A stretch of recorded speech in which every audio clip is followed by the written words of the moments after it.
Esta conferência da Mónica Luengo é uma conferência que tem um caráter realmente completamente espanhol e nós, cada vez que falamos de Espanha nesta sala, sabemos a importância que isso tem. É realmente somos duas culturas diferentes, complementares, sem dúvida.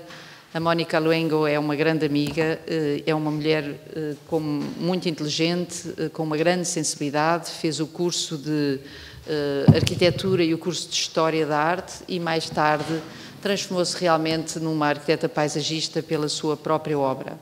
É preciso relembrar que a Mónica Luengo é filha de Carmen Añón e é nesta casa que podemos testemunhar da importância que a Carmen Añón teve no nosso trabalho de jardins históricos.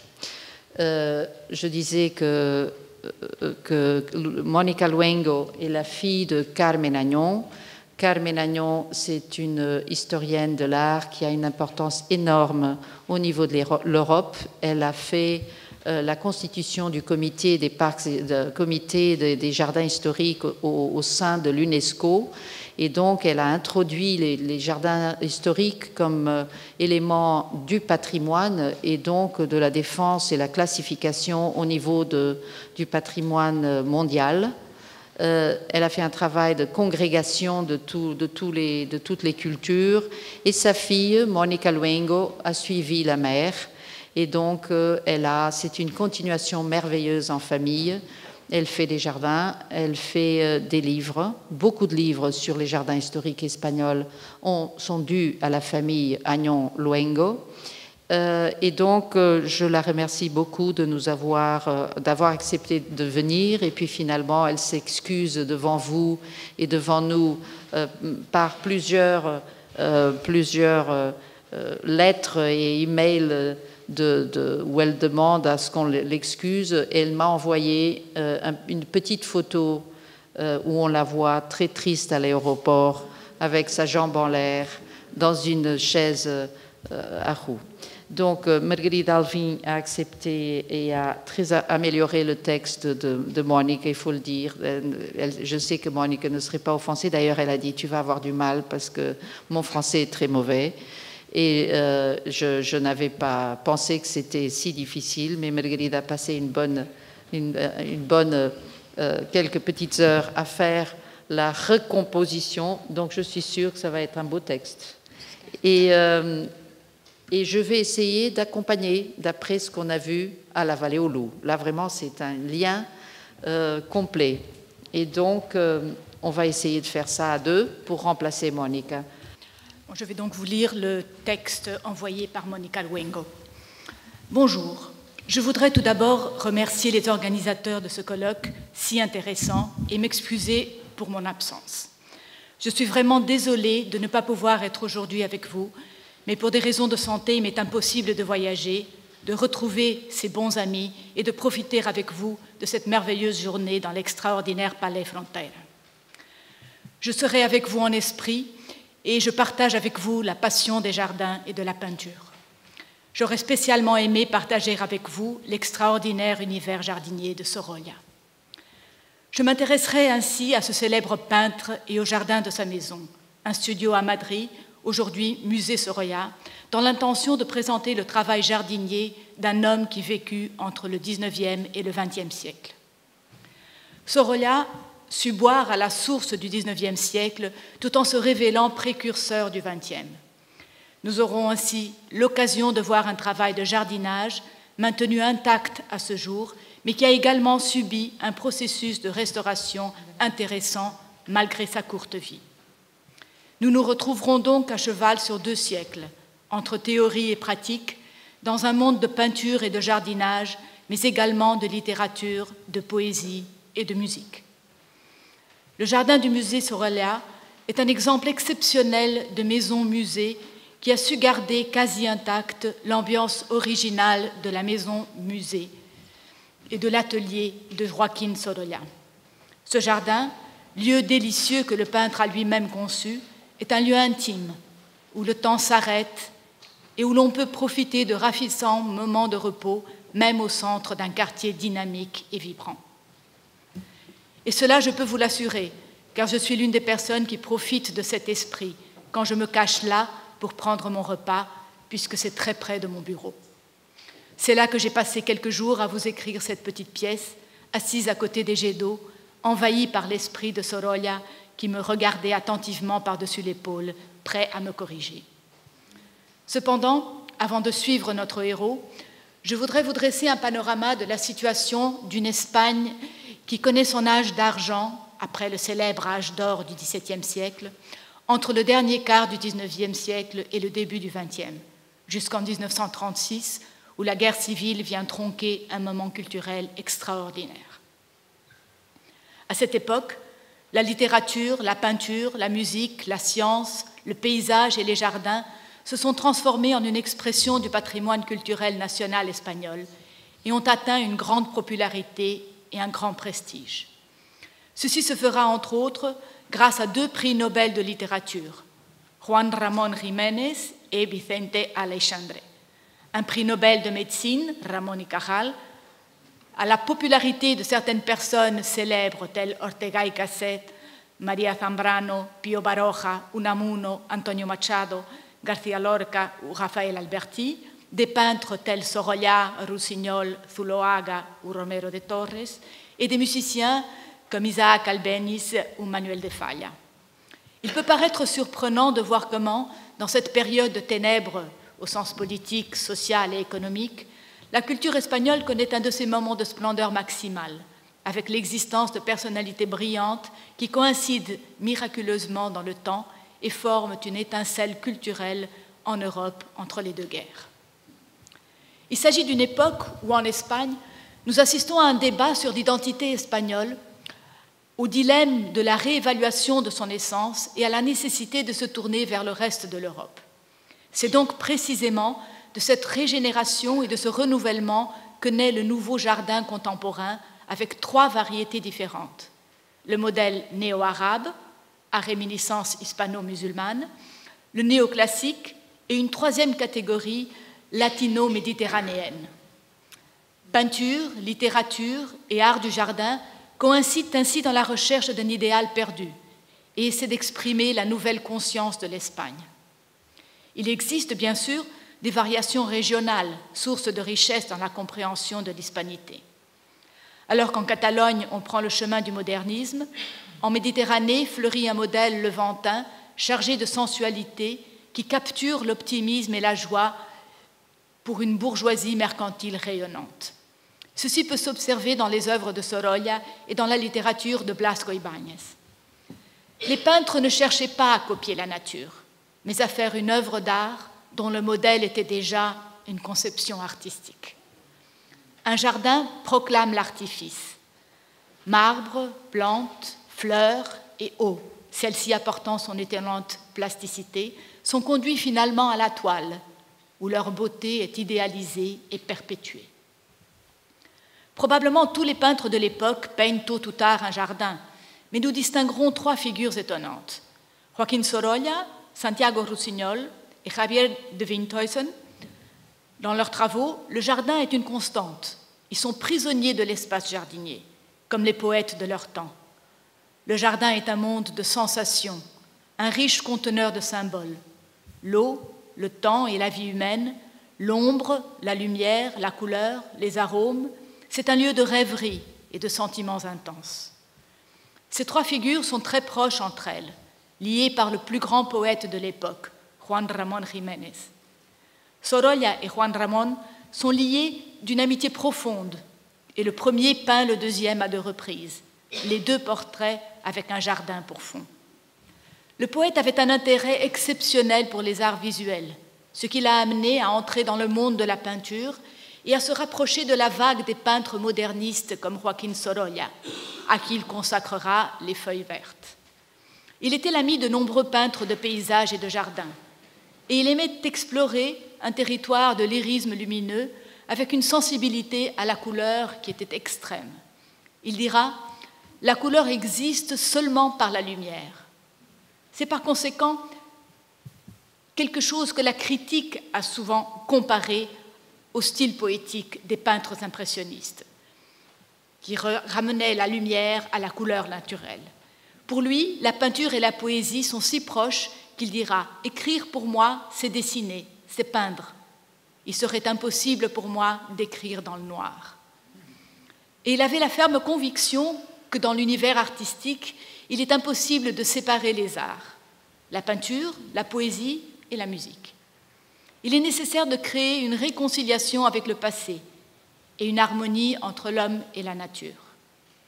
Son admiration pour Sorolla, avec qui il garde une profonde amitié, le porte à déclarer que le déclin de l'art classique espagnol a duré jusqu'à ce que Sorolla soit venu tout balayer avec son éclat et sa dureté. Sorolla est né le 27 février 1863 à Valence, en Espagne, et il est mort le 10 août 1923 à l'âge de 60 ans. Il a donc été un contemporain de Monet, 1840-1926. Sorolla a dédié toute sa vie à la peinture. Il disait « peintre, rien d'autre que peintre. Je n'ai jamais voulu être, ne veux et ne serai jamais rien d'autre que peintre. » Il devient orphelin à l'âge de 2 ans et est alors adopté par son oncle, qui l'appuiera toujours dans son dévouement à la peinture. Bien qu'il travaille avec lui à la forge, son oncle était maître serrurier pendant la journée, il prend le soir des cours de dessin. Un jour, il vend une nature morte à un antiquaire et photographe, Antonio Garcia, qui passait par là et qui s'émerveilla de la technique du jeune garçon. Il s'intéressa à lui et le prit sous son aile, une vraie aubaine qui changea toute sa vie.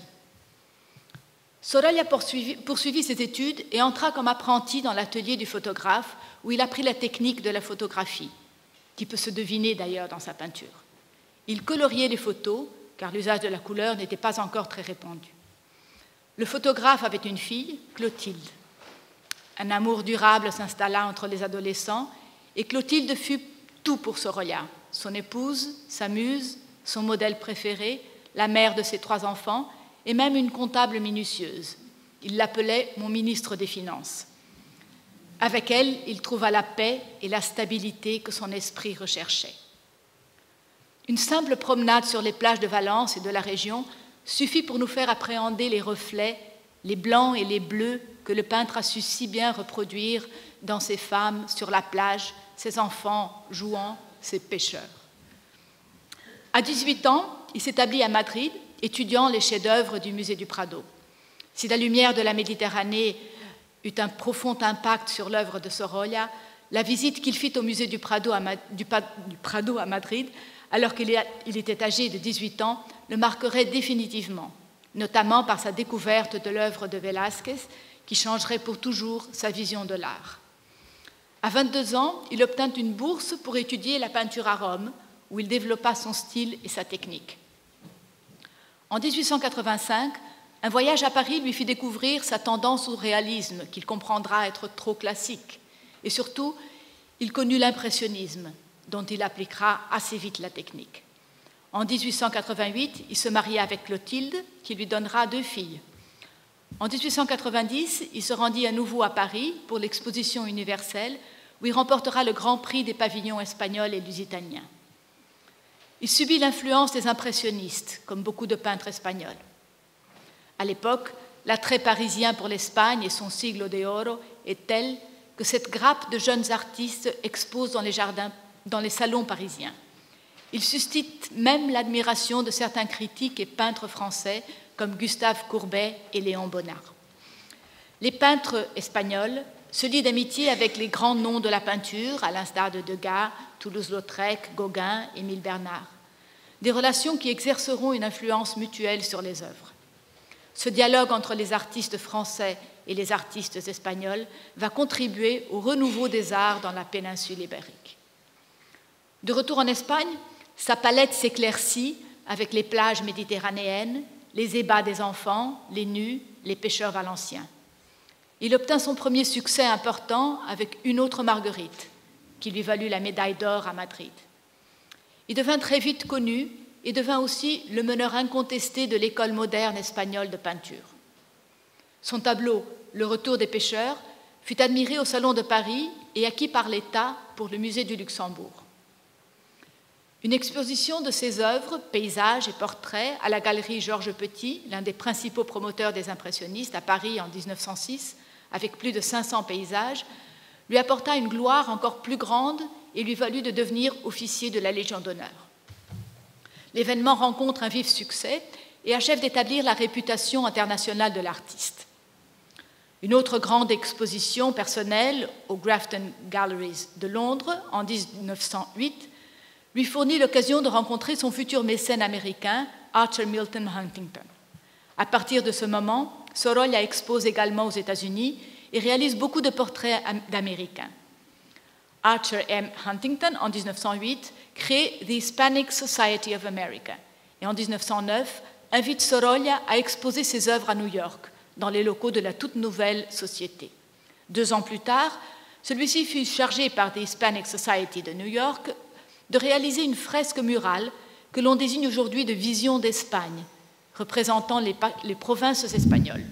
Il s'agissait d'une commande pour une décoration monumentale de 70 mètres de long par 2,5 mètres de large.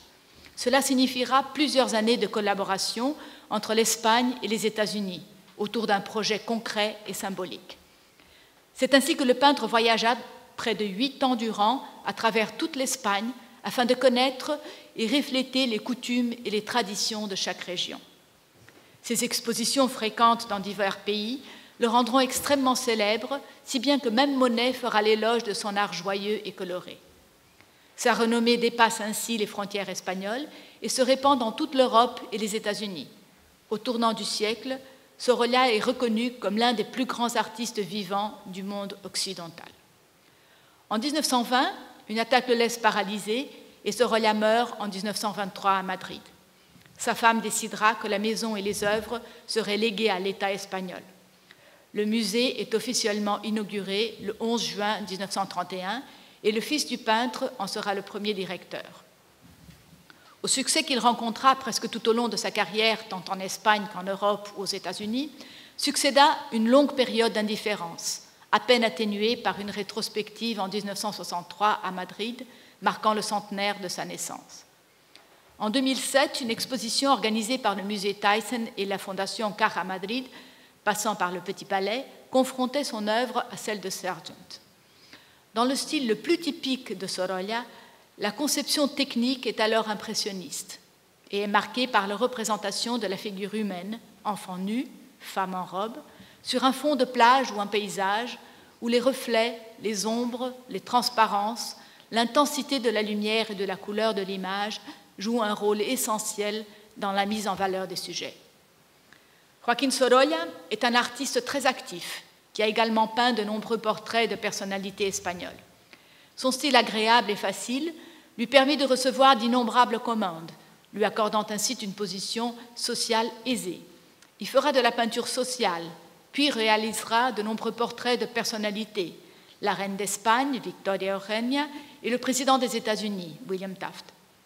Ces tableaux de jardin démontrent une liberté technique et expressive considérable, ainsi qu'une vision très intimiste, lorsqu'il dépeint le jardin de sa maison avec une manière unique de dépeindre la lumière et de retranscrire le mouvement avec une maîtrise qui lui a valu le surnom de peintre de la lumière, et une émotion et une sensibilité à fleur de peau qui peuvent même être perçues dans le portrait du roi Alphonse XIII de 1907, réalisé dans les jardins du palais de San Ildefonso de la Granja. C'est selon toute vraisemblance le premier exemple de portrait de cour peint en plein air. Il s'agit d'une œuvre lumineuse et dynamique envoyée en Angleterre en offrande à la famille royale britannique. Mais celle-ci rejettera cette peinture qui ne correspondait en rien à ses codes et à sa tradition. Le coup est dur pour Sorolla, qui, bien qu'il soit toujours soutenu par Alphonse XIII, devra immédiatement produire de nouveaux portraits plus en accord avec le goût britannique. Paysages de France et d'Espagne, genre ordinaire mis en valeur par la maîtrise des couleurs, la peinture de Joaquín Sorolla nous replonge avec délice dans le quotidien de la fin du XIXe siècle et du début du XXe, avec une force qui n'a rien à envier aux grands maîtres impressionnistes français. Comme beaucoup de peintres de sa génération, Joaquín Sorolla peint principalement avec de la peinture à l'huile sur toile. Cependant, ces peintures étant très focalisées sur l'illumination du sujet, effet qui peut être difficile à atteindre avec de l'huile en raison de sa tendance naturelle à devenir boueuse et au risque que les couleurs ne se mélangent, les coups de pinceau de Sorolla étaient parfois plumeux, similaires au style de Renoir, et plus dirigés à d'autres moments. Les œuvres jardinières correspondent au moment crucial de la vie créative du peintre, lors de ses années de maturité, et sont des compositions où les architectures végétales, les marbres, les céramiques, la lumière et les couleurs prennent vie, l'artiste s'étant attardé sur les reflets de l'eau, les géométries architecturales et la mosaïque chromatique des jardins. Surtout après ses visites à l'Alhambra, Joaquín Sorolla peint à plusieurs reprises les différents espaces et jardins de l'Alhambra et du Generalife. La Torre de los Siete Picos, le Patio de Comares et celui de Arrayanes, le jardin de Daraxa et le Mirador de Lindaraja. Sorolla peint avec des couleurs ocre naturelles. Sa palette de couleurs se compose principalement de tons de terre, comme la terre de sienne brûlée ou la terre d'ombre brûlée, la sève verte, le tallow bleu et beaucoup de blanc. À travers cette palette limitée au camailleux d'ocre et à l'austérité de l'objet peint, tout respire néanmoins la volupté. Sorolla est celui qui a le mieux su comprendre le jardin en tant que sujet pictural. L'artiste a trouvé dans ce contexte de nature transformée par l'homme, en particulier dans les jardins hispano-arabes d'Andalousie, une source d'inspiration intarissable. La nature séduisante et émouvante de ces jardins provient de l'harmonie parfaite entre leurs éléments essentiels. La végétation variée, la richesse de l'architecture islamique, l'élément musical de l'eau et le silence, qui sont transmis à travers la compartimentation de l'espace. En 1910, il décide de faire construire cette maison qui abritera aussi son atelier. La recherche de la lumière, telle qu'il l'avait connue enfant à Valence, est omniprésente dans la maison avec un jardin d'hiver. La maison est conçue comme une demeure singulière, à son image, une maison-atelier au milieu d'un jardin. Il confiera le projet à l'architecte Enrique Repulles, connu pour ses bâtiments publics à Madrid, comme la Bourse. Mais il interviendra activement dans la conception de sa maison, tant dans sa décoration que dans sa distribution. Atelier et logement coexistent dans un même bâtiment, mais de manière indépendante. Chaque zone a son propre accès, la partie privée étant cependant plus luxueuse. Les ateliers à haut plafond, l'éclairage zénital, les sols marquetés et les murs peints en rouge se distinguent des pièces de réception au sol en marbre, aux murs blancs, aux matériaux nobles et aux grandes baies vitrées. Le jardin est visible de toutes les pièces à travers les vitres et les petits balcons qui laissent passer la lumière, tout en reliant l'intérieur et l'extérieur, en donnant aux visiteurs la sensation de vivre en plein air. Au rez-de-chaussée, autour d'un patio d'inspiration andalouse qui donnait de la lumière et de l'air à la partie arrière et aux pièces intérieures, se trouvait la cuisine, la cave à charbon et les chambres des domestiques.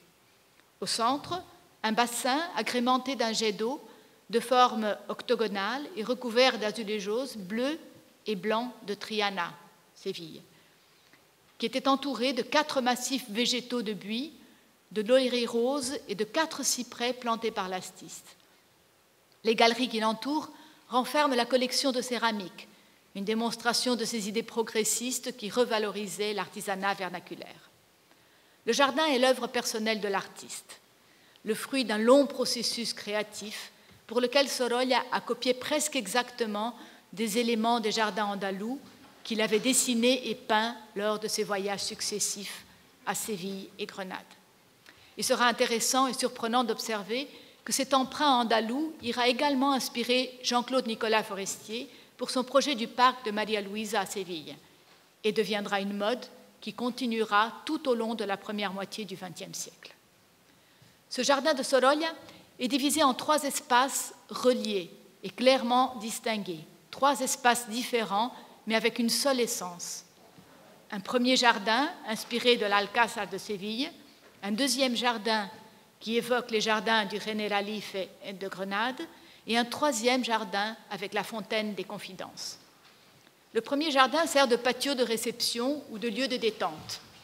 Il est submergé de références sévillanes, de la fontaine inspirée du jardin de Troyes, des jardins royaux de l'Alcázar de Séville, aux bancs en azulejos de Triana.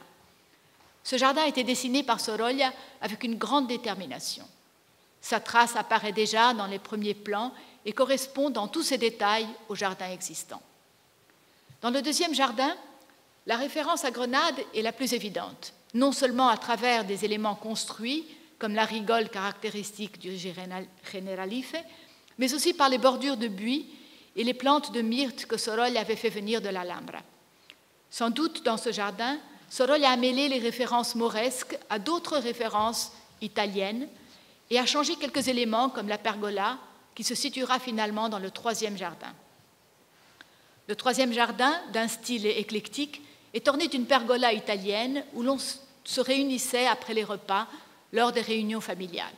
Il s'agit également d'une œuvre de l'artiste, dessinée par lui du début à la fin, bien que la dernière version ait réduit le nombre des parterres. Son jardin est son dernier paradis, un exemple extraordinaire d'un jardin de peintre.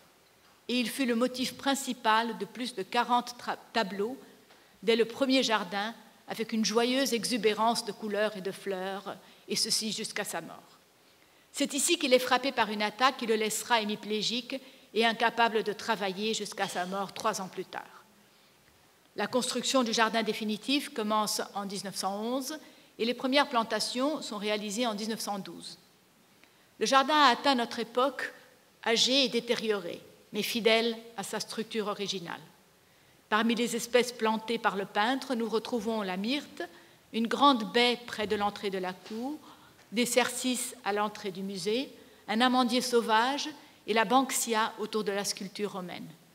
Cependant, les arbres que Sorolla préférait ne sont plus là. En 1988, la restauration du jardin commence selon le projet de la paysagiste Seredi Lucia, dont l'approche est basée sur des critères de base, tels la réplique de certains éléments décoratifs comme la brique ou les azulejos, matériaux qui ont une vie très limitée sous le climat de Madrid. Elle dit que son seul but était de récupérer la luminosité reflétée dans les nombreuses œuvres de Sorolla.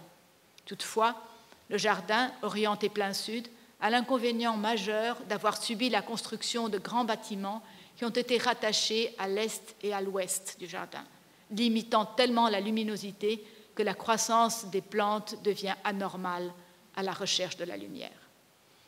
Lors de la restauration, l'aménagement du jardin n'a pas été modifié, malgré le fait qu'il y ait, selon la paysagiste, des erreurs évidentes d'axe et de design. Ainsi, elle a seulement corrigé des erreurs probablement résultantes des interventions qui avaient eu lieu après la mort du peintre.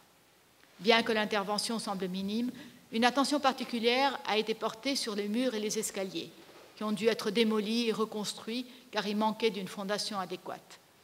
Tout a été reconstruit avec exactement les mêmes éléments, la même conception existante et les mêmes enjeux esthétiques. Toutes les céramiques, tuiles, etc., proviennent de la même usine qui, en 1910, avait fourni Sorolla. Et un travail a été fait pour réduire quelque peu la couleur et la luminosité des nouvelles pièces, en incluant l'intervention d'un céramiste dans le projet. Quant à la végétation, certaines espèces, comme les thuyas et les aralias, qui avaient été introduites après, ont été supprimées et les haies de buis ont été remplacées en raison de leur aspect boisé. Les installations ont été rénovées et de nouveaux systèmes d'irrigation et d'éclairage ont été installés. Le jardin, comme les œuvres picturales, n'est que lumière. C'est un hymne au soleil, à la vie, au sens. L'eau dormante et brunie du bassin, le dénuement des murs que le temps ronge avec douceur, les fleurs et la chaleur andalouse engrangées dans cette belle déclinaison de couleurs. L'or des fastes passés, la lumière des étés bruissant du parfum des myrtes qui réchauffe les dalles autour du bassin, la profondeur du miroir de l'eau, tout y est suggéré d'une touche légère et profonde à la fois. Saisir l'invisible, l'éternité, le silence. Merci.